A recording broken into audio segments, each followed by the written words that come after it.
வரலாறு தெரியுமா உங்களுக்கு?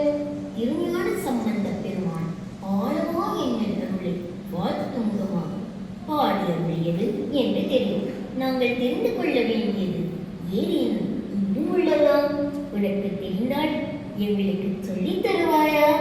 சொல்கிறேன், கேளுங்கள்.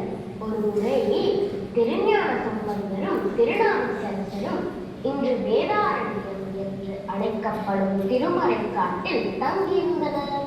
நாட்டுக்கு தலைவனாய் இருக்கும் தன் கணவனை